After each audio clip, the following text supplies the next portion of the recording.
আসসালামু আলাইকুম রহমতুল্লাহ। আশা করি আপনারা সকলে সুস্থ আছেন।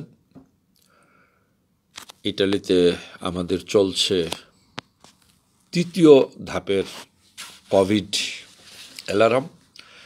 শুধু অ্যালার্ম বললেই চলবে না, বাস্তবিকই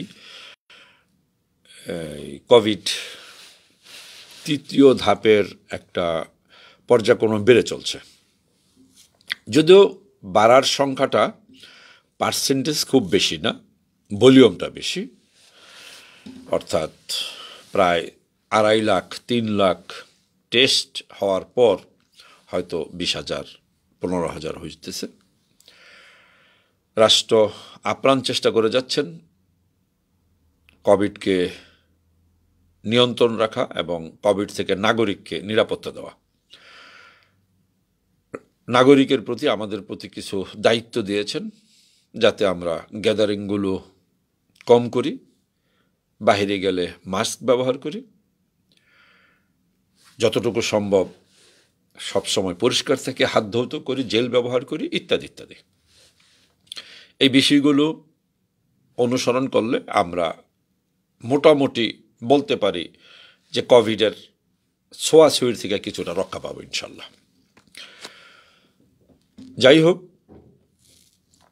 আমাদের এখন যেই কোভিড, সেটা ইটালিতে 6 এপ্রিল পর্যন্ত একটা ব্যারিকেড দিয়ে রাখছেন। হয়তো নর্থে বলা হচ্ছে আরও 1 সপ্তাহ বাড়তে পারে, 17, 13, 14, 15 এপ্রিল হয়ে যেতে পারে। তো এর মাঝে আসবে আবার সম্ভবত 13 বা 14 তারিখের ভিতর হবে রমজান শুরু। তো অনুরোধ করব, অবশ্যই রাষ্ট্রীয় যেই রীতিনীতিগুলো দেয় সেইটাকে অনুসরণ করে আমরা যেন আমরা ধর্মীয় বিষয়গুলোকে পালন করি, যাতে কোনোটার সাথে কন্ট্রাডিকশন কিছু সৃষ্টি না হয়। যাই হোক, আজকে আমাদের শুধুমাত্র একটু কথার জন্য আমরা লাইভে আসছি। সেই বিষয়টা হলো এটা, প্রচুর লোকে প্রশ্ন করতেছেন, ভাই আমার পাসপোর্ট কস্তুরায় আটকা, এদিকে পাসপোর্টের ভ্যালিড শেষ, আবার অনেকে বলতেছেন প্রেফেক্তুরা ডাকছে, আমি এখন কি করব। এই হলো সানাতুরিয়ার বিষয়টা। তো আমরা 2-3টা বিষয় আলোচনা করতেছি। সেই বিষয়টা হলো, আমার যদি পাসপোর্ট কস্তুরায় আটকা, বলতে পাসপোর্ট আমি যদি কস্তুরায় জমা দিয়ে রাখি, অ্যাজাইল সিক করছি সেই কারণে, আবার এদিকে আমি সানাতুরিয়ার কাগজ জমা দিছি, এই মুহূর্তে আমি কি করব। প্রথম, যার পাসপোর্টের ভ্যালিড আছে, সুতরাং পাসপোর্ট থাকতে দেন, প্রেফেক্তুরা যখন ডাকবে তখন বোঝা যাবে আমরা কি করব। এবার আসেন, পাসপোর্ট ডিপার্টমেন্টের কাছে জমা আছে কিন্তু পাসপোর্টের ভ্যালিডিটি নাই, এখন একটা নতুন পাসপোর্ট করতে হবে, কি করা যায়। এর আগেও আমি বলছি, এখনও বলতেছি, যাদের পাসপোর্টের ভ্যালিডিটি শেষ হয়েছে, এই মুহূর্তে যে আপনার পাসপোর্ট করতেই হবে সানাতুরিয়ার জন্য, এরকম কোনো বিষয় না। আপনার কাছে যদি বাংলাদেশ দূতাবাসের একটা অ্যাটাস্টেশন থাকে আপনার ফটোসহ, আপনার আইডেন্টিটি দেওয়া, যে আপনার নাম, ডেট অফ বার্থ, এইটা প্রেফেক্তুরা যখন ডাকবে সেই পেপারসটা নিয়ে গেলেও আপনার সৌজন্যের প্রসেসিংয়ের কাজ হবে। সুতরাং আপনি কেন তাড়াহুড়া করে এই পাসপোর্ট করতে যাচ্ছেন? পরামর্শ যাবেন না, সিদ্ধান্ত আপনি নেবেন। আর যদি আপনি সিদ্ধান্ত নিয়েই থাকেন করবেন, সেটা একান্ত আপনার ব্যাপার। আপনার আইনজীবীর সাথে পরামর্শ করবেন যে আপনি কি করতে পারবেন, কি করা উচিত না। তবে বাংলাদেশ দূতাবাস এখানে কিছুটা সহযোগিতা করতেছেন। সেটা হলো এটা, যাদের পাসপোর্ট কস্তুরার ভিতরে আটকা আছে, ভ্যালিডিটি শেষ হয়ে গেছে বা যাচ্ছে, তারা যদি আর একটা নতুন পাসপোর্ট করতে যাচ্ছেন, দূতাবাস আপনাকে একটা ফর্ম দিচ্ছে, আপনি একটা ঘোষণা দেবেন আপনার পাসপোর্টটা হারায় গেছে, নদীপথে হারাইছে, সমুদ্রপথে হারাইছে, ইত্যাদি ইত্যাদি। তাতে দূতাবাস আপনাকে আবার নতুন পাসপোর্ট দিবে। সেই পাসপোর্টও যদি নেন, কস্তুরা একটা পাসপোর্ট আছে, সেই কারণে আপনার কোনো সমস্যা নাই। কারণ আপনার পাসপোর্ট হারায় গেছে যেই কথাটা বলতেছেন, ইটালির আইনেও বলা যায়, একটা কথা আছে, যখন হারাইছে, কখন, কিভাবে, কোথায় হারাইছে আমি জানি না, অরারিও লগো দাতা ইমপ্রেসিসাতো, অর্থাৎ আমি নির্দিষ্টভাবে বলতে পারি না কখন কিভাবে হারাইছে। সুতরাং এমনও হতে পারে যে আপনি আমার কাছে আপনার পাসপোর্টটা জমা রাখছেন, আপনি ভুলে গেছেন, ফলে আপনি রস রিপোর্টটা নিছেন। সুতরাং কথাটা আপনি বুঝতে চেষ্টা করেন। আমি আমার পাসপোর্টটা এক জায়গায় রাখছি, আমি হয়তো ভুলে গেছি, আমি সেখানে পাসপোর্টটা রাখছি, ফলে আমি একটা রিপোর্ট নিতে পারি আমার পাসপোর্ট কখন কিভাবে হারাইছি, যদি আপনার প্রয়োজন মনে করেন। তবে সানাতরিয়ার কাগজের জন্য সেই পাসপোর্ট দরকার হবে না যেটা কস্তুরার ভিতরে আছে। এ হলো একটা বিষয়। এবার আসি আমাদের যথারীতি দুইটা বিষয়। আমি আরেকটা কথা বলবো হলো ইসের ভিতরে কি বলে আমাদের বর্তমান সানাতরিয়ার যে বিষয়টা, এটা হলো শুধু একটা পাসপোর্ট সংক্রান্ত বললাম। সানাতরিয়ার বিষয়টা কিভাবে চলতেছে, কিভাবে সরকার কাজ করার চেষ্টা করতেছে। আমি সানাতরিয়ার বিষয়টা পূর্বে যাওয়ার পূর্বে যথারীতি যেই বিষয়টা আমরা আলোচনা করি, কবরস্থান এবং নতুন আরেকটা বিষয় হলো আমাদের মসজিদের উম্মার জায়গাটা খরিদ করার বিষয়। অনেকে এটা নিয়ে ট্রল করছেন, যে একজন লেখছেন, ভাই কিছুদিন দেখলাম কবরস্থানের ব্যাপারে আপনি খুব উঠা পড়া লাগছেন, কবরস্থানটা হোক। এখন তো আবার দেখতেছি মসজিদ নিয়েও নামছেন, এখন কি কবরস্থান বাদ দিচ্ছেন কিনা। এরকম যারা কি বলে কি প্রশ্ন, আমাদের ডাকের ভাষায় মানে আমাদের আঞ্চলিক ভাষায় বলে খোঁচা মারা কথা। আচ্ছা ভাই, দুইটাই প্রয়োজন, মসজিদও প্রয়োজন, কবরস্থানও প্রয়োজন। সহজভাবে বলা যায়, মনে করি আপনি একটা অনুষ্ঠান ডাকছেন, আপনার ছোট ছেলের সুন্নতে খাতনা হবে, সবারে দাওয়াত দিছেন, এটাও প্রয়োজন যেহেতু ছেলে বড় হয়েছে। আমি ইসলাম ধর্মীয় কথা বলতেছি, অন্যান্য ধর্মীয় ভাইদের উদাহরণটা এরকমই হইতে পারে, যে এখন যেহেতু সুন্নতে খাতনা আমি সবাইকে ডাকলাম, প্রয়োজন। কিছুদিন পর আমার বড় মেয়ের বিয়ের সম্বন্ধ আসছে, ওই সুন্নতে খাতনার আগ দিই। এখন কি আমি একটা ভালো ছেলে পাইলে বা আমার মেয়েটা যেহেতু উপযুক্ত হয়েছে, আমি কি বিয়ের কথা বলবো না? এখন যদি আপনি আইসা আমাকে প্রশ্ন করেন, ভাই ছেলের মুসলমানে দিবেন না মায়ের বিয়া দিবেন, এই প্রশ্নের কি উত্তর দেব? উত্তর একটাই, দোয়া করেন, দুইটাই হবে ইনশাআল্লাহ, সুন্নতও খাতনা হবে, মেয়েরও বিয়ে হবে, এবং দাওয়াতও রইল, দুটোটাই আইসেন ইনশাআল্লাহ। মসজিদও হবে যদি আল্লাহ তাআলা কবুল করেন। কবরস্থানেরটা তো আমরা চেষ্টা করে যাচ্ছি, প্রায় 2-3 বছর যাবৎ আমরা ফান্ড কালেক্ট করতেছি, আমাদের ফান্ড আসতেছে ইনশাল্লাহ। পর্যাপ্ত যখন ফান্ড হয়ে যাবে আমাদের, তখন অবশ্যই আমরা মালিককে ডাউন পেমেন্ট দিয়ে আমরা কাজ শুরু করব। তবে যতক্ষণ পর্যন্ত একটা ফান্ড বড় না হবে, সহজ ব্যাপার বলি, মনে করি আপনি একটা সম্পত্তি খরিদ করতেছেন, সেই সম্পত্তিটার দাম মনে করি 5 লক্ষ ইউরো, 50 লক্ষ ইউরো, যেটি হোক একটা। তা আমরা মূল কথাটাই বলি, যেই সম্পত্তিটা নিয়ে আমাদের কথা হচ্ছে, প্রায় 7 মিলিয়ন, অর্থাৎ প্রায় 70 লক্ষ ইউরো শুধু জায়গাটার দাম, 70 লক্ষ ইউরো, 400 হেক্টর জায়গা। 1 মিটার মাটির দাম প্রায় 1 ইউরো 60 সেন্টস পড়বে, সেই হিসাবে আবার মূল্য কম, তবে যেহেতু ভলিউমটা বড় সেই হিসাবে টাকাটা বড়। তো সেখানে আমরা যে জায়গাটা নিব, এখন মনে করি সেই জায়গাটা আমরা 2-3 লক্ষ ইউরো আমরা একসাথে করছি, কেউ কর যে হাসানা দিছে সেটা মিললাম, মনে করি 1 মিলিয়ন টাকাই হয়েছে। মালিক পক্ষের কথাটা হইলো এটা, আমি 1 মিলিয়ন টাকা মালিককে দিলাম, মালিক আমাদেরকে বললো যে আপনি কাজ শুরু করেন, মানে কবরস্থানে কাজ শুরু করেন। এখন আমরা সেটার উপর কবরস্থানে কাজ শুরু করলাম, এবং মনে করি সেখানে একটা কবর দেওয়া হইলো। এরপর মালিকের প্রশ্ন যে তারপরেও যদি আপনারা আমাকে টাকা না দিতে পারেন, এই জমির মূল্য তো বাড়লো না, অর্থাৎ ভ্যালু তার বাড়ে নাই। যদি জমিতে একটা কবর হয়ে যায়, সেই জমি তো কেউ কিনবো না, এমন তো না যে জমির দাম বাড়বে কবরস্থান দিলে। সুতরাং মালিক পক্ষের কথাটা হলো, আপনারা ফান্ড করতে থাকেন, আপনারা যদি ফান্ড রেডি করতে পারেন, নির্দিষ্ট 7 মিলিয়ন না পারেন, তবে মিনিমাম একটা ভলিউম তো করতে হইব, 2-2.5 মিলিয়ন টাকা করতে হইব। যদি এই ভলিউমটা করতে পারেন, আসেন আপনারা কাজ শুরু করেন। এর পূর্বে আপনাদেরকে আমরা অনুমতি দিতে পারতেছি না কাজ করার জন্য, কারণ যদি কাজ শুরু হয়, কবর যদি চালু হয় সেখানে, তাহলে এই সম্পত্তি আপনারা না নিলে, অর্থাৎ আমরা না নিলে আবার কার কাছে সে বিক্রি করবো, কারোর কাছে বিক্রি করতে পারবো না। এটা সহজ বিষয় এটা। এবার যেটা অনেকেই বলতে চাচ্ছেন পারমিশনের বিষয়, পারমিশনের ব্যাপারটাকে খুব সহজ। আপনার যদি সম্পত্তি থাকে, আপনি কবরস্থানের জায়গা দান করে দিবেন ইসেরে, কমুনেরে, অর্থাৎ কমুনেরে আপনার গিফট করলেন যে আমার এই জায়গাটা আছে, আমি আপনাকে গিফট করে দিলাম। তবে গিফটটা কন্ডিশনাল, সেটা হলে কি এখানে একটা কবরস্থান হবে বা এখানে একটা পার্ক হবে, অর্থাৎ কনস্ট্রাকশনের বাহিরে আপনি কনস্ট্রাকশন করতে পারবেন না। কনস্ট্রাকশনের বাহিরে কোনো জায়গা যদি আপনার নিজে থাকে, সেটা যদি পৌরসভাকে গিফট করেন এবং যদি বলেন যে এটা পার্ক করে দিলাম, পৌরসভা কোনোদিনই বলতে পারবো না যে আপনি পার্ক করতে পারবেন না। পৌরসভার আপত্তি হলে আপনি কনস্ট্রাকশন করতে পারবেন না। কনস্ট্রাকশন নীতিতে যদি সেই জায়গা না পড়ে পারবেন না। খুব সহজ বিষয়। তাহলে আসুন আমরা চেষ্টা করি আমাদের যদি যতটুকু সম্ভব হয় তাহলে আমরা ফান্ড ক্রিয়েট করি। অর্থাৎ সবার কাছে অনুরোধ করতেছি, ঘরে একটা বক্স বানাই, সেখানে 20 পয়সা 30 পয়সা করে জমা করি। আজকে থেকে জমা করলে, আমরা কিন্তু 2 বছর যাবৎ করতেছি আলোচনাটা, যদি আমরা সবাই মনে করতাম যে একটা বাক্স বানাই, 2 টাকা দিয়ে একটা বক্স কিনি, 10 পয়সা 20 পয়সা 10 পয়সা 20 পয়সা করে রাখি, রাখার পর আমার ধারণা ইনশাল্লাহ বছরের শেষে, মানে ডেলি 20-30 পয়সা হইলে মাসের শেষে 7-8-10 টাকা হয়ে যাবে, বছরের শেষে 120-130 টাকা হয়ে যাবে ইনশাল্লাহ। তাহলে আমরা টোটাল 1.5 লক্ষ লোক আছি আমরা বর্তমানে।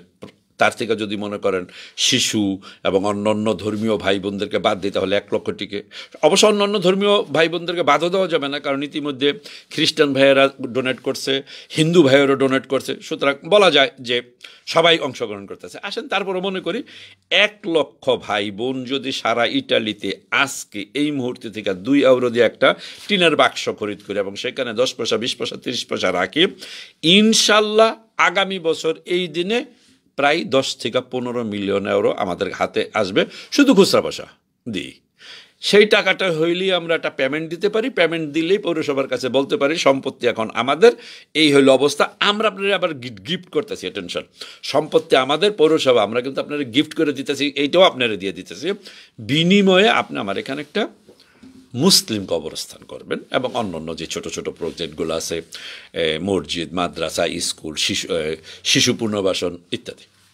সুতরাং আমার অনুরোধ থাকবো, আমাদের যদি সম্ভব হয় নিজে করি, অন্যকে উৎসাহিত করি এবং খুব সহজ পদ্ধতিতে যাই। আর যারা প্রতিদিন পাঠাচ্ছেন, কেউ ব্যাংকে টাকা পাঠাচ্ছেন, কেউ আইসা দিতেছেন 50 টাকা 100 টাকা 200 টাকা, 3000 ইউরো আলহামদুলিল্লাহ আসছে। একজন বাংলাদেশ থেকে এক বোন পাঠাইছে, সুদূর চীন থেকেও পেমেন্ট পাঠাইছে, এই আমেরিকাও থেকেও পাঠাইছে, ছোট পাঠাইছে কিন্তু পাঠাইছে। এই হিসাবে চলতেছে। আসুন আমরা একটা জনমত সৃষ্টি করি, চেষ্টা করি। এবং একই সাথে মসজিদের উম্মার যে কথাটা, তারপর আমি চলে যাব আমাদের কি বলে সানাতরিয়ার যেই বিষয়টার আলোচনা করার জন্য কোন পর্যায়ে আছে। মসজিদের উম্মার বিষয়টা এখানে 1150 মিটার স্কোয়ার জায়গা, চিউনো, অ্যাটেনশন, এটা আন্ডারগ্রাউন্ড না, লেভেল, বিয়া কাসিনার লেভেল, অর্থাৎ এটা দোকানের মতো, যেটাকে চিউনো। 1150 মিটার স্কোয়ার জায়গা, বর্তমান বাজার ভ্যালু আছে 13 লক্ষ ইউরোর মতো। দলিল কইরা আনলা, ভ্যাট ইত্যাদি সহ, নটারি সহ প্রায় 15 লক্ষ ইউরো খরচ হবে।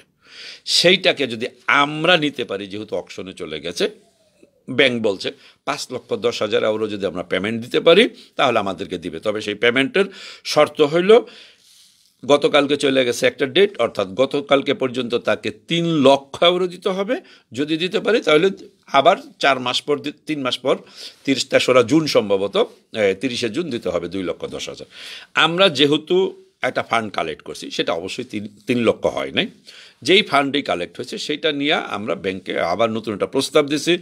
যেহেতু কোভিড, যেহেতু অনেকেই টাকা ইচ্ছা আছে দেওয়ার, সাথে সাথে দিতে পারতেছে না, সুতরাং আপনি আমাদেরকে এই কন্ডিশনে যদি দেন তাহলে আমরা নিতে পারবো। আমরা একটা প্রস্তাব পাঠাইছি, সেই প্রস্তাবের রেজাল্ট হয়তো আমরা পাবো 14 এপ্রিলের পর। তার কারণ আমরা যে প্রস্তাবের কথাটা বলতেছি, 14 তারিখে আবার এটা অকশনের ডেট আছে। যদি সেই অকশনের ভিতরে তারা কাস্টমার না পায়, তাহলে অবশ্যই সম্ভবত আমাদের প্রস্তাবে তাদের আসতে হবে। আর যদি 14 এপ্রিলে কাস্টমার পাওয়া যায়, তাহলে জায়গা বিক্রি হয়ে যাবে অন্য লোকের কাছে, তাহলে আমাদের এখান থেকে চলে যেতে হবে, আমাদের অন্য জায়গা হবে ইনশাল্লাহ, অন্য একটা জায়গায় মসজিদ হবে। প্রশ্ন, যারা এই পর্যন্ত 2-4-5 টাকা দিচ্ছেন, 2-4-500 টাকা দিচ্ছেন, অবশ্যই এর ভিতরটা ফান্ড হয়েছে, সেই টাকাটা কি হবে কমিটি পূর্ণভাবে আলোচনা করছে। যদি সম্পত্তি কিনা হয় তাহলে টাকা ব্যয় হবে, যারা দিবেন একই কথা। যদি ক্রয় করা হয় তাহলে আপনাদের এই টাকাটা ব্যয় হবে, আর যদি ক্রয় না হয় তো টাকা আপনাদেরটা ফেরত চলে যাবে, যে ভাই টাকাটা দিচ্ছেন, আপনাদের ব্যাংকের সাথে আমরা কাজ করতে পারিনি, সুতরাং টাকা আমরা ফেরত দিচ্ছি। সহজ প্রসেসিংয়ে যাওয়া হচ্ছে। এই অনেকে প্রশ্ন করছেন সম্পত্তি কার নামে হবে, কবরস্থান কার নামে হচ্ছে। কেউ আবার লেখছেন কবরস্থানের টাকা, কেউ আবার প্রচার করছে কবরস্থানের টাকা তো কবরস্থানের জন্য দিচ্ছে না, আমার ফ্যামিলিরে দিচ্ছে। আলহামদুলিল্লাহ, এই তারপরে তো পাবলিক দিচ্ছে, মনে করি সেইটাই দিচ্ছে, সেখান থেকে ইনশাল্লাহ একদিন কবরস্থান হয়ে যাবে, এটা আমাদের বিশ্বাস। এখন আসি যে আমাদেরকে যেই টাকাটা আসা হইতেছে, কার নামে হইব কবরস্থান, কার নামে হইব মসজিদ, আলোচনা হয়েছে। বিষয়টা কি, যে যদি সম্পত্তি খরিদ হয়ে যায় এটা একটা ট্রাস্ট হইতে পারে, অথবা বলা হয়েছে কোঅপারেটিভ সিস্টেমে আসার জন্য। কারণ প্রতি লোকের নামে দলিল করা এটা একটা অসম্ভব ব্যাপার। অসম্ভব মানে সম্ভব, তবে প্রতি লোকের নামে দলিল করতে হলে প্রত্যেকটা লোকেরই আবার নটারির সামনে উপস্থিত থাকতে হবে, এবং প্রতিটা লোকের জন্য একটা বিল হবে নটারির কাছে। সেটা না করে এরকম চিন্তা করা হয়েছে, একটা কোঅপারেটিভ সিস্টেম করা হবে। কোঅপারেটিভ সম্পত্তিটা কিনতেছে, এখন যে যেই টাকা দিছে ওইভাবে কোঅপারেটিভে তার নামটা আসতেছে। অর্থাৎ কি বলে, কোঅপারেটিভের সদস্য হিসাবে 50 টাকা দিছে, 100 টাকা দিছে, 500 টাকা দিছে, 2000 টাকা দিছে, 5000 টাকা দিছে, socio della cooperativa, e partecipato alla quota 5 euro, 10 euro, 50 euro, 100 euro, 2000 euro, eccetera, eccetera। এইভাবে লিব্র সসিতে তাদের নামটা আসবে, এই সিদ্ধান্ত নেওয়া হয়েছে। তা আমি মনে করি যে স্বচ্ছতার যেই ব্যাপারটা হয়ে দাঁড়াইতে পারে সেটা অবশ্যই এটা স্বচ্ছতার ব্যাপারেই থাকবে। এইগুলোকে নিয়ে যারা খুব জটিলতা সৃষ্টি করতেছেন, এটা একান্তই আমাদের ধারণা যে একটা বাধার সৃষ্টি করা একটা কাজের ভিতরে। তারপরও আমরা বিশ্বাসী, আমাদের বিশ্বাস আছে ইনশাল্লাহ আমরা যে কাজগুলো চেষ্টা করতেছি সামাজিক ধর্মীয়ভাবে কাজ করার জন্য, সেগুলা আমরা আমাদের পথে চলছি, ইনশাল্লাহ আমরা কামিয়াব হব। কারণ আপনাদের সহযোগিতা আমাদের কাছে আছে। আমি আবার বলছি, প্রচুর বিপক্ষে লেখার পরেও বাচ্চু কবরস্থানের টাকা মাইরা খাইব, মসজিদ লইয়া দামদা নিয়ে বইছে, ব্যবসা নিয়ে বইছে, তারপরে কি এটা তাগো বোন নামে, এটা তার মায়ার নামে, এত কিছু উল্টা পাল্টা লেখার পরেও, কিন্তু এত কিছু লেখার পরেও প্রচুর লোকে দান করতেছে। তো সেই হিসাবে বলা যায় পার্সেন্টেজে যেহেতু আমরা পজিটিভ, অর্থাৎ আমাদের লোকাল একটা কথা আছে, ভাত খাইতে গেলে নাকি 2-4টা ভাত পড়বি, এটা একটা নর্মাল ব্যাপার, পড়েই যায়। হ্যাঁ, ভালো ভাত যদি হয় তাহলে বলা হয়েছে সেটাকে উঠাইয়া ধুইয়া খেয়ে ফেলো, যদি ভালো কোনো জায়গায় পড়ে। তাহলে খাইতে গেলে ভাত 2-4টা পড়বে, তো আমরা মনে করি পড়ে গেছে, তখনই সেটা উঠানো সম্ভব যদি সেইটা কোনো প্রকার পয়জন সৃষ্টি না করে। তাহলে সমাজের 99% লোক, ইনশাল্লাহ 99-এরও বেশি যেহেতু পজিটিভ, যদি 1% বাধার সৃষ্টিও করে, যেহেতু চেষ্টা করতেছি আমরা, যদি প্রয়োজন না হয় তাহলে অবশ্যই সেটাকে আমাদের সাথে একসাথে করি, ইনশাল্লাহ মার্চ করব। আর যদি মনে করি সেই ভাতটা উঠাইলে অন্য ভাতটা নষ্ট করে দেওয়ার সম্ভাবনা, প্রয়োজন সৃষ্টি হইতে পারে, তাহলে ভাই পইরা গেছে যেটা পইরা গেছে, এটা নিয়ে আমাদের মাথা ব্যথা না। সহজ বাংলাটা আমি এইভাবে বললাম। দুঃখিত যদি শব্দগত চয়নে কোনো প্রকার ভুল হয়ে থাকে, ভুল হওয়াটাই স্বাভাবিক। এবার আসি আমাদের সানাতরিয়ার যে বিষয়টা, সানাতরিয়ার বিষয়টাই খুব মনোযোগ দিয়ে একটু খেয়াল করবেন যারা সানাতরিয়ার ভিতরে আছি, সিত্তাদিনান্সের ভিতরে আছি, সৌজন্য সংক্রান্ত বিষয় আছে। প্রথম আমি অনুরোধ করব, হাত জোর করে অনুরোধ করতেছে, যখন একটা ডেমনস্ট্রেশন ডাকা হয়, যখন একটা মুভমেন্ট ডাকা হয়, সেই মুভমেন্টের ভিতরে যদি আপনারা উপস্থিত না থাকেন তাহলে মুভমেন্টটার যেই দাবি সেটার আপেক্ষিক গুরুত্ব হারায়। গত 13 তারিখে একটা অ্যাসেম্বলি ছিল তর্পিনী তারায়, গইনা 120 জন 125 জন লোক হয়েছে, খেয়াল করেন আগের গণা, তার ভিতরে অর্ধেকের বেশি ইটালিয়ান, ভিডিওটা আপনারা খেয়াল করেন। এরপর ওই অনুষ্ঠান থেকে একটা আলোচনা করা হয়েছে 12ই এপ্রিল এবং 1 মে 2টাকে টার্গেট দেওয়া। তবে 12ই এপ্রিল প্রেফেক্টুরার সম্মুখে, এই এপ্রিল মাসের 12 তারিখ সোমবার দিন সকাল 10টায় রোম প্রেফেক্টুরার অফিসের সম্মুখে বিক্ষোভ সমাবেশের দাবি জেলা প্রশাসকের কাছে। আপনি সানাতরিয়ার কাগজ জমা নিয়েছেন, আমার কাগজ দেন, আমার মালিকের রেদ্দিত আছে কি নাই, মালিক ট্যাক্স দেয় কি দেয় না, কি মানে ইম্পর্টেন্ট, এটা আমি কেমনি করবো, আমার কি সমস্যা, এটা বুঝলাম না। তবে আমি যার কাছে কাজ করি সে আমার কাগজ জমা দিছে, উনি কি গভর্নমেন্টের ট্যাক্স দিছে না, উনি বড় লোক না, উনি গরিব না, উনি কি আমি জানি, এটা কি একজন ওয়ার্কারের জানা সম্ভব? আমি যদি কোথাও একটা কাজ খুঁজতে যাই, গিয়া যদি বলি ঠিক আছে আপনি তো আমাকে কাজ দিবেন, ভালো কথা, আপনি আমার কন্ট্রাক্ট ভালো করে vabbè tutta a posto, però signore vorrei sapere lei un mese quanto guadagna o un anno quanto guadagna? আমি যদি এরকম প্রশ্ন কোনো মালিককে করি কাজ খুঁজতে গিয়া, যে আপনি এক বছরে কত কামান, তো মালিক তো আমার কৈশারটা থাপ্পড় ব্যাপারটা, তো তুই তোর বাংলাদেশে যা, তুই এখানে এসেছিস কেন? তাহলে এই যে বিষয়টা, আমি কাজ করি কোথায়, সেই মালিকের রেট দিত কত, সেই কারণে আপনি আমার সৌজন্য নিয়ে করবেন, টালবাহানা করবেন, এটা তো হয় না। তাহলে আমাদের দাবিটা হইল 12 তারিখ সোমবার সকাল 10টায় আমি হাত জোর করে অনুরোধ করব, রোমে যারা আছেন প্লিজ, শুধু ফেসবুকের ভিতরে লেখেন না ভাই বিরক্ত হয়ে গেছি, ভাই কি করুম, ভাই এটা করুম, রাস্তায়ও আসেন, রাস্তায়ও আসেন। সেখান থেকে আমরা বলি আমি কাজ করি, কাজ করতেছি, মালিক কত পেমেন্ট দিছে না না দিছে, মালিকের রেট দিত কত না কত, সেই কারণে আমার এত সমস্যা কেন, আপনার এতই সমস্যা, ঠিক আছে আমাকে 1 বছরের কাগজ দেওয়া দেন, আপনার মালিকতে পারলে মালিকের টাকা উঠাই লয়ে এলেন, আমারে কাগজ দেন 1 বছরের, আমি গিয়ে আমি কাজ করে আসি, আমার থেকে আপনি আমার ট্যাক্স নিয়ে যান। আপনি আমার আরেকজনের সাথে বাজাইয়া দিয়ে আমার জীবন নিয়ে তো মুভ করতে পারবেন না। সুতরাং এইটা বিশেষ অনুরোধ, আবার বলতেছি 12 এপ্রিল সোমবার দিন প্রেফেক্তুরা পিয়াসা ভেনিসিয়ায়, যে প্রেফেক্তুরা, সকাল 10টায় আসেন। আমরা যদি 5,000 লোক হইতে পারি। এখন অনেকে প্রশ্ন করবেন ভাই 5,000 লোকে তো কাগজ জমা দেয় না, তা 5,000 লোকের কাগজ না জমা দিচ্ছে, 2,000 লোকে তো কাগজ জমা দিচ্ছে, তো 2,000 লোকের মালিক তো আবার 2,000 আছে, তো তারাও আসেন। আপনার ওয়ার্কার তো আপনি সেভ করে নিতে হইব, প্লাস আপনার বন্ধু বান্ধব আছে। এটা তো শুধু বললাম যারা কাগজ জমা দিচ্ছে। এবার যারা রিনিউ করতে দিচ্ছেন, রেসিডেন্স ছাড়া দিতেছেন, একটা রেসিডেন্সের দাম বাড়াইছে 700, 800, 1000 টাকা, তারপর আবার ফলস রেসিডেন্স বিক্রি করতেছে। ইতিমধ্যে 62 জন, গত ফ্লাইট সহ 62 জন বাংলাদেশের সৌজন্য এয়ারপোর্টে সিজ করছে, কারণ ফলস রেসিডেন্স দেওয়া হয়েছে। আবার টাকাদা কিনছেন, তাহলে টাকাদা ফলস কিনবেন, নিজের সৌজন্য নষ্ট করবেন, রাস্তায় মিছিল মিটিং আসবেন না, এটা কেমনি হইল? এটা কেমন কথা? আসেন। তাহলে যারা রেসিডেন্সের সমস্যা আছেন তারা আসেন, যাদের কার্তা সৌজন্য নিয়ে সমস্যা আছেন তারা আসেন, যাদের কাগজ জমা দিচ্ছেন তারা আসেন, যারা সিত্তা দিনাঞ্চারও সমস্যা হয়ে দাঁড়াইতেছে, 4 বছর পর তারা সিত্তা দিনাঞ্চা দিচ্ছে না, এই 4 বছরের ভিতরে রেসিডেন্স কাটা গেলে সেখানেও তারা ডিস্টার্ব করতেছে। এখন প্রথম ছিল 10 বছর কন্টিনিউ, এখন 4 বছরের মাঝায়ও শুরু করছে তারা ডিস্টার্ব, যে এর ভিতরে আপনি কোথায় ছিলেন, এর ভিতরে আপনার ইনকাম নাই কেন, এই কিরে খোদা, আমি পরীক্ষা দিলাম, আমারে বললো যে ক্লাস 1 থেকে 10 পর্যন্ত আপনি পরীক্ষা দিয়ে সব রেজাল্ট ভালো করতে পারলে আপনি কলেজে যাইবেন। আমি কলেজে গেলাম, কলেজে যাওয়ার পর যদি আবার শুরু করেন যে ক্লাস 8-এর কারক কত প্রকার আপনি লেখেন, এটাকে আমার মনে আছে নাকি? কারণ আমি কলেজে তো কারক কত প্রকার সেটা পড়তে যাইনি। পার্টস অফ স্পিচ তো আমি ইন্টারমিডিয়েটে পড়বো না। ইন্টারমিডিয়েটে কয়জনে মনে রাখতে পারবো, বা গ্রাজুয়েশন বা ডক্টরেট যে করতেছে তারই যদি গিয়ে জিজ্ঞাসা করি কারক কত প্রকার, ওই ভদ্রলোক না পারার কথাই সম্ভাবনা বেশি। মানে আমার মতন বেকু বলে তো মানে সম্ভবই না।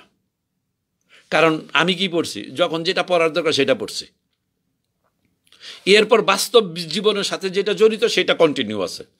ম্যাথমেটিক, সমাজরীতি, সমাজ বিজ্ঞান, এটা সেটা, কিন্তু ওই স্পেসিফিক কী কয় ওই হিমালয় হিমযোগ আলয়, এই কাজ তো আমার ইন্টারমিডিয়েটের বা ডিগ্রি থেকে আমার এটা দরকার না। তো তাহলে আমি 10 বছর কোর্স কমপ্লিট করার পর আপনি 11-12 বছরের মাথায় আমার রেসিডেন্স কোথায় ছিল, আমার ইনকাম ফুল নাই কেন, তার মানে কি 14 বছর 15 বছর আপনি আমার চাচ্ছেন মানে ফুল সিত্তা দিনাঞ্চা দেওয়ার জন্য আমার 14 বছর কন্টিনিউ আমার রেসিডেন্স থাকতে হবে, কন্টিনিউ আমার কাজ থাকতে হবে। তাহলে সবচেয়ে ভালো বুদ্ধি তাহলে আমাকে জেলে নিয়ে ভরে থুয়ে দেন। কারণ জেলে যদি থাকি তাহলে রেগুলার, যে ঠিক আছে এখানে যেই কদিন আছি কমপক্ষে এখানে তো রেসিডেন্স কাটা হবে না, একমাত্র এটা ছাড়া তার কোনো পথ নয়। তাহলে এই বিষয়গুলো আমরা মনে করি অবশ্যই আমাদের সাথে, নাগরিকের সাথে, বিদেশির সাথে একটা মানে খামখেয়ালি পানা, এটাকে মোকাবেলা করার জন্য প্লিজ আপনার মাঠে থাকতে হবে। এখন আপনি যদি মনে করেন যে না আপনি ইটালিতে আসেন, আপনার কার্তা সৌজন্য আছে, আপনার রেগুলার একটা কাজ আছে, আপনি এখন আমার থেকে বলতে চাইছে আমাদের থেকে আপনি এক লেভেল উপরে চলে গেছেন গিয়া, তাহলে তো ভাই কিছু করার নেই। এই লেভেল যে ভাইঙ্গা দিছে সেটা তো ইটালিয়ান পাসপোর্ট যাদের আছে তাদেরটা সিজ করার পরও তো লেভেল ভাইঙ্গা দিছে, অর্থাৎ আমরা সব এক নৌকার কি বলে যাত্রী। যে কোনো সময় নৌকা ডুবতে পারে, যে কোনো সময় আমাদের হাবুডুবু। তাহলে আমার অনুরোধ রইল আপনাদের কাছে, প্লিজ আপনারা আসেন 12 তারিখ সোমবার দিন সকাল 10টায় প্রেফেক্টুরার সম্মুখে।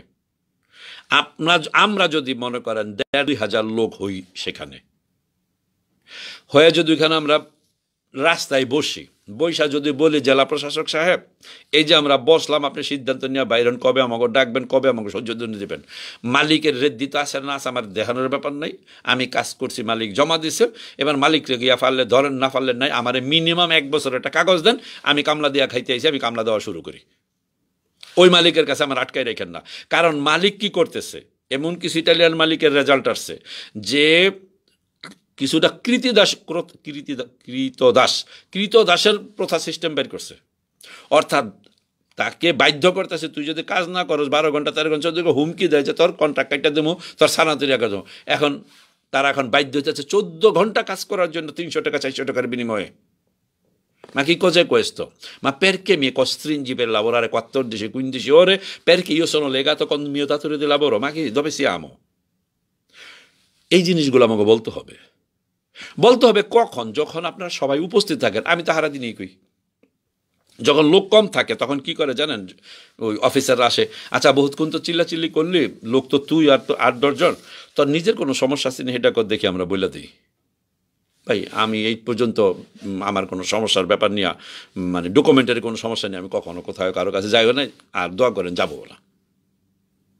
আমি নিজে বাংলাদেশ দূতাবাসেরও যদি কখনো যাই, মানে পাসপোর্টের জন্য কথা রয়েছে, সেইটাও আমার ফর্মালিটিস বলতে তাদের নিয়ম কানুন মাইনা, তারপরে অ্যাপয়েন্টমেন্ট পাই না, দীর্ঘ 9 মাস পর অ্যাপয়েন্টমেন্ট পাইছি, তারপরে গেছে।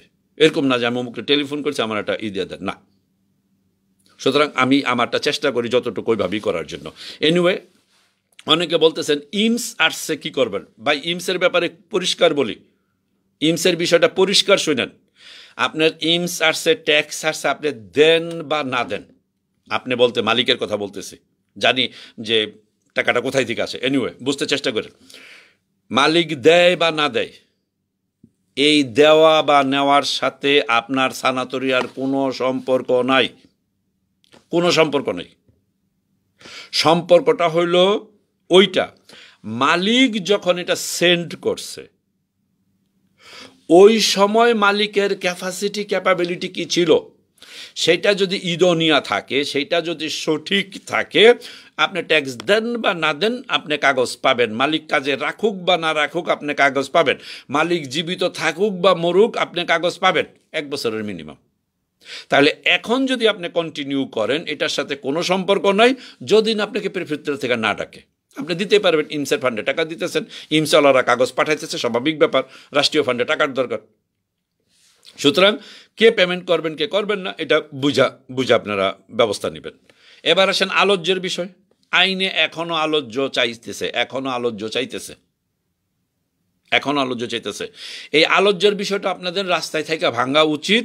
এই কারণ বিষয় হলো এটা, রাষ্ট্র খুব ভালো করে জানে, রোম খুব ভালো করে জানে কতটি ভাষা আছে আর কতটি বিদেশি এখানে থাকে। এই বিদেশি এতটি বাসায় থাকতে হইলে কত মিটার জায়গার দরকার, সেটা এই বাসা আছে কি নাই, এটা তারা খুব ভালো করে জানে। তাহলে যেই জিনিসটা নাই, সেই জিনিসটা কেন আমাকে বাধ্য করব? যদি করে তাহলে ব্ল্যাক মার্কেট এটা বন্ধ করানো উচিত। কিন্তু কখন করা উচিত? যদি লোকগুলো উপস্থিত থাকে। আমরা যদি মনে করি রোমে 4 লক্ষ বিদেশি থাকে, এই 4 লক্ষ বিদেশি থাকার জন্য আমাদের 4-14 6-50 14 মিটার করে হলে 6-50 লক্ষ, 4 লক্ষ 6-50 লক্ষ মিটার স্কোয়ার আমাদের জায়গার দরকার। একটা কথার কথা বললাম আর কি। তাহলে কতটি বাসা রেজিস্টার্ড আছে, কত মিটার বাসা আছে, অঙ্কের মতন হিসাব বাইর হয়ে যায়। তাহলে সেইটার বাহিরে যখন আপনি আমাকে কন্ডিশনে ফালাইবেন, তার মানে আমাকে ব্ল্যাক মার্কেটে যাইতে হইতেছে। সুতরাং পথ একটাই ভাই, আমাদের যে সমস্যাটার জন্য একটা জনমত সৃষ্টি করা। আমরা যখন একটা জনমত সৃষ্টি করতে পারবো, তাহলে কিন্তু অটোমেটিক প্রশাসন পিছিয়ে যাইতে বাধ্য। জনমতটা কি, আমরা নিজেরা যদি রাস্তায় নামি, ইটালিয়ান সংগঠনগুলো যদি আমাদের সাথে একটু করে, কি বলে, সাপোর্ট করে, সাপোর্টটাই বা কখন করবে? এটা স্বাভাবিকভাবে জানেন। যদি একটা বড় আন্দোলন খাড়া করানো যায়, সেই আন্দোলনের ভিতরে যখন কন্টিনিউ হইব, তখন দেখবেন অটোমেটিক চারিদিক থেকে একটা সমর্থন আসবে। এরকম না যে ঘরের থেকে সবাই বৈশা থাকলেই একটা লোক আইসা পড়লো, আচ্ছা ওরা বিপদে পড়ছে ওদেরকে রক্ষা করি, তা না ব্যাপারটা। আমরা যে বিপদে আছি সেই বিষয়টাকে এক্সপ্লেইন করা, সেটার জন্য একটা জনমত সৃষ্টি করা, তারপর আমরা আশা করি যে অবশ্যই আল্লাহর রহমতে একটা ব্যবস্থা হবে। তাহলে আমরা ক্লোজ করার পূর্বে সানাতরিয়ার যে বিষয়টা, পাসপোর্ট যদি আপনার কি বলে কস্তুরায় জমা থাকে, সেটার যদি ভ্যালিডিটি থাকতে দেন, আপনার কোনো অসুবিধা নেই, নতুন পাসপোর্ট করতে এরকম কোনো বিষয় না। যদি ভ্যালিডিটি না থাকে, এর মাঝে যদি আপনাকে প্রেফেক্টুরায় ডাকে, সেই পাসপোর্ট দরকার হবে না। পাসপোর্টের ফটোকপি এবং দূতাবাসের একটা অ্যাটাস্টেশন নিয়ে গেলেও আপনার সৌজন্যের প্রসেসিং চলবে। এইবার যদি কেউ মনে করেন না পাসপোর্ট আপনি বানাইবেন, সেটা আপনার আইনজীবীর সাথে আলোচনা করেন।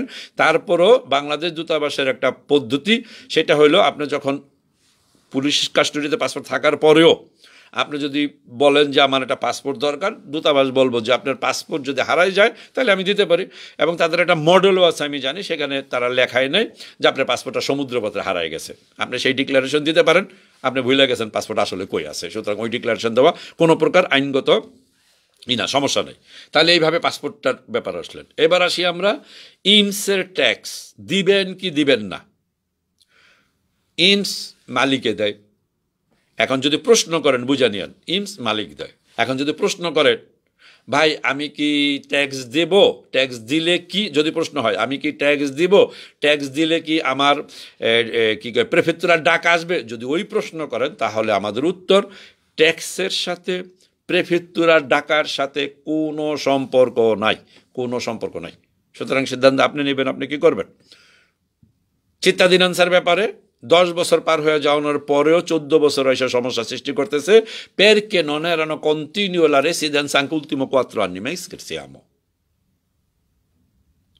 শুধু তা না, যাদের ছোটখাটো মামলা আছে, চিত্তাধীনান্সার বলতেছি, মামলা আর্কিভিউ হয়ে যাওয়ার পরেও, আর্কিভিউর কথাটা হলো রাষ্ট্রপক্ষ ওটা মামলাটার পরিচালনা করে নাই, যে কোনো কারণে ফাইল বন্দি করে দিয়ে দিছে, যে ছোট মামলা 5 বছর পার হয়েছে, 10 বছর পার হয়েছে, না আর মামলা দরকার নেই, আর্কিভিউ, ফাইল বন্ধ। সুতরাং এটা পক্ষ বিপক্ষ নেই, আর্কিভিউ করে দিচ্ছে।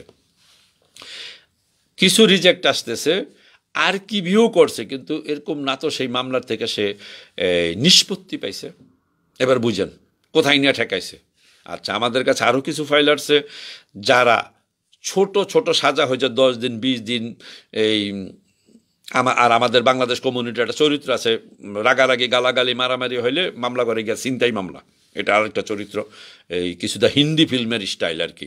আপনি আমার গালি দিয়েছেন, আমি আপনার গালি দিছি, বা হাত তুলছে বাস শেষ, এই কথা গিয়া বলে না আমার গালি দিছে, আমি মার দিছি বা আমার মার দিছে, না আমার গলার চেন ছিল, ছিনতাই করে নিয়ে গেছে, 4 জন বন্ধু রাস্তায় আটকাইছে, 20 টাকা করে মাসে নেয়, না দিলে মাইরা ফেলে, বানায় চানায় কাহিনী কিছু মামলা করে।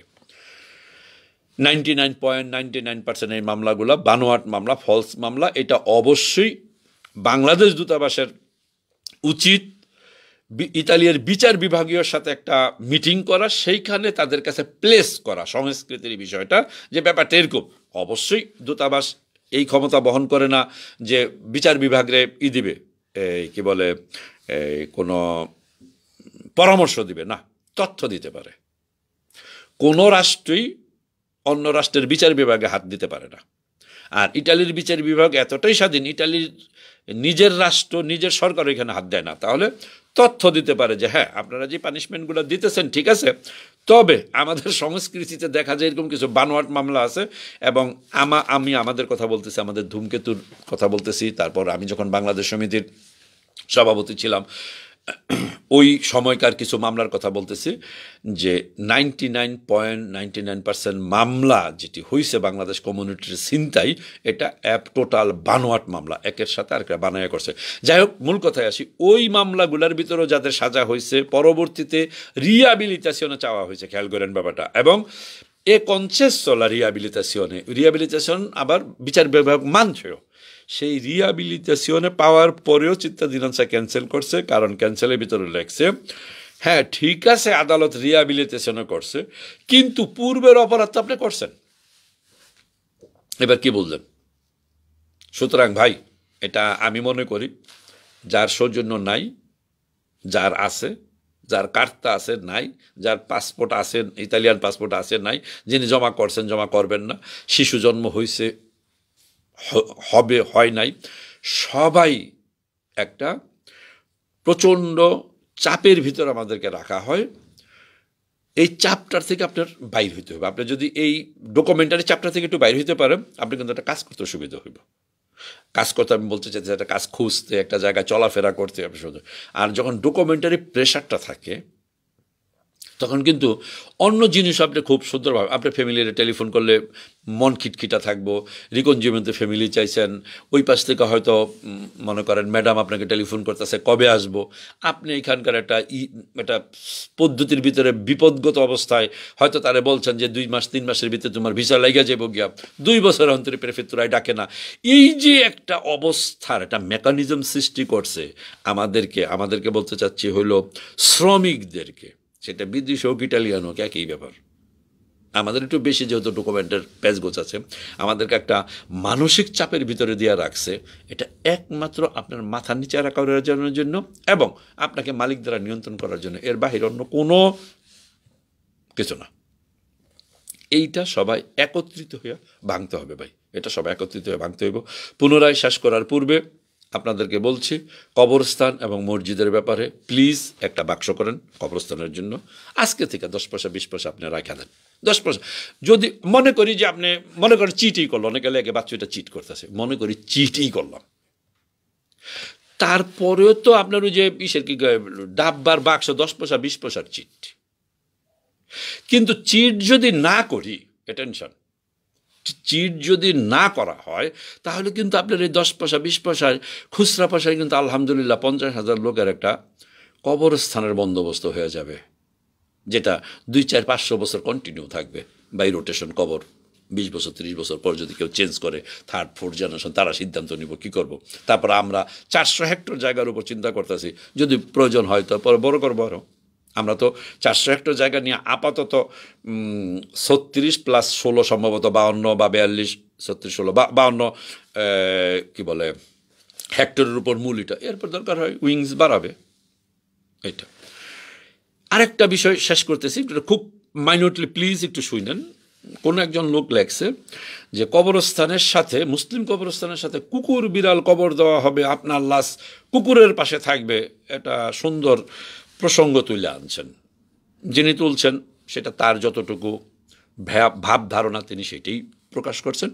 সেটার বিষয়টা হইল এরকম যে কবরস্থানের যেই বাউন্ডারি, সেখানে তো অবশ্যই মানুষ কবর দেওয়া হয়। ইভেন খ্রিস্টান, হিন্দু, বৌদ্ধ যেখানেই কবর বা চিতা আছে, সেখানে কিন্তু ওইটার ভিতরে আবার পশু পাখিরে দেয় না। খেয়াল করেন ব্যাপারটা। তাহলে যারা এই ব্যাখ্যা টানতেছে যে কবরস্থানের মুসলমানের পাশে কুকুর বিড়াল দেওয়া হবে, এটা একটা অপপ্রচার করা হচ্ছে। মূল প্রজেক্ট হলো এইটা, কবরস্থানটা মুসলিম কবরস্থান, মুসলিম রীতিতে। এই বাউন্ডারির বাহিরে যেহেতু আমাদের 400 হেক্টর জায়গা, হয়তো 2-4 হেক্টর জায়গার দরকার, সেটা হলো কি ইটালিয়ান সংস্কৃতির সাথে নিজেদের ভ্রাতৃত্ব স্থাপন করার জন্য। পের লা ফ্রাত্তাল্লেন্সা, পের ব্রাদারহুড। আমরা এই কমিউনিটিতে থাকি, এখানে বসবাস করি, তাদের সাথে আমাদের ভ্রাতৃত্ব বন্ধন স্থাপন করার জন্য। তারা কিন্তু অনেকে বাসায় বিড়াল পালে, কুকুর পালে। ধর্মীয়ভাবে আমি মুফতিদেরকে জিজ্ঞাসা করছি, এই বিড়াল কুকুর পোড়ায় ফেলানো কি এটা উচিত না কি, বিষয়টা কি? ধর্মীয়ভাবে বলছে কোনো অবস্থাতেই যাতে এটা পরিবেশ দূষণ না করে। তাহলে মারার পর পশু পাখিও যদি মারা যায় তাহলে সেটা মাটির নিচে দিতে হবে। তাহলে মাটির নিচে যদি দিতে হয় তাহলে সেটাকে না পোড়ায় মাটির নিচে দেওয়াটাই উত্তম। সেই কারণে সিকিয়ামাইন Italia cimitero per animali domestici, cimitero per animali domestici, অর্থাৎ গৃহপালিত পশুর জন্য করা, এই কবরের মতোটা বানানো, সেটার পাশে ছোট্ট একটা জায়গা ফ্রি অফ কস্ট। ইটালিয়ান যদি মনে করে তার একটা গৃহপালিত পশু মারা গেছে, আমরা তাকে পোড়ানোর থেকে বা ফিরানোর জন্য যে আমাদের এখানে জায়গা আছে, আপনি এখানে এসে মাটি চাপা দিতে পারেন। তাহলে বিষয়টা হলো কি, ইটালিয়ান বুঝতে পারলো যে আমরা টোটাল আলাদা কিছু নই, এবং আমরা তাদের যে সমাজের বৃহৎ একটা অংশ পশুপ্রেমিক, তাদের সাথে একাত্মতা ঘোষণা করি, বিনামূল্যে একটা জায়গা থাকবে যেখানে তারা এসে নেয়, মাটি চাপাতে গেল তার পোষা জিনিস। শুধু তার না, আপনার বাসায়ও, মুসলমানের বাসায় যদি, ইটালির বাসায় কেন, আপনি যদি এটা বিড়াল পালেন, কুকুর পালেন, আমার প্রশ্ন, এই বিড়ালটা মারা গেলে কি করবেন? ডাস্টবিনে নিয়ে ফেলাই দেবেন? আপনি কি রাস্তার যে আমার মন্দেশের নিয়ে ফেলাইবেন, নাকি ইসের ত্রাস্তে বেড়ে ফিউমিতে নিয়ে ফেলাই দেবেন? এটা কোন ধরনের অবাস্তব প্রশ্ন বাজারে নিয়ে আসেন? আচ্ছা, তাহলে আমার বাসায়ও যদি খ্রিস্টান বাদ দিলাম, হিন্দু বাদ দিলাম, ইটালিয়ান বাদ দিলাম, অনেক বাংলাদেশের বাসায় আছে না যে বিষয়ের কি বিড়াল পারেন, কুকুর হয়তো পারে না, আমি দু একটা ফ্যামিলি দেখছি কুকুরও পারে, মনে করি আপনার বিড়ালটা মারা গেল, আপনি বিড়ালটা কি করবেন? ফলে সেই ফ্যামিলিকে সাপোর্ট করার জন্য, ইটালিয়ান সংস্কৃতির সাথে আমাদের ভ্রাতৃত্বটা করার জন্য ওই প্রজেক্টের সাথে এটা একটা প্রজেক্ট আছে। এনিওয়ে, কথা অনেক দীর্ঘায়িত করছি, ভুল ভ্রান্তি অবশ্যই ক্ষমা সুন্দর দৃষ্টিতে দেখবেন। পুনরায় ইনভাইট করছি, permesso di soggiorno per tutti senza condizione del datore di lavoro, rilascio immediatamente minimo per un anno per la sanatoria, rinnovo senza residenza, basta con il domicilio dove io abito, la cittadinanza non per continuo 10 anni, accumulato 10 anni, meglio 5 anni, però তারপরও যদি তারা না মানে তাহলে continue 10 বছর না, পুরাটা 10 বছর হইলেই হইব, অর্থাৎ আমার 12 বছরে 10 বছর হয়েছে একসাথে, আমরা সেটার উপর দাবি চালাচ্ছি যে শিশু এখানে জন্ম হবে তার অটোমেটিক ইটালিয়ান নাগরিকত্ব দিতে হবে। এই বিভিন্ন দাবিগুলো নিয়ে আমরা 12ই এপ্রিল সকাল 10টায় রোম প্রেফেক্তুরা পিয়াসা ভেনিসার সম্মুখে সমাবেশের আয়োজন করা হয়েছে ইটালিয়ানদের সাথে। আমি বিশেষভাবে অনুরোধ করবো আপনারা উপস্থিত থাকবেন। আসসালামু আলাইকুম রহমতুল্লাহ। ভুল ভ্রান্তি ক্ষমা সুন্দর দৃষ্টিতে দেখবেন।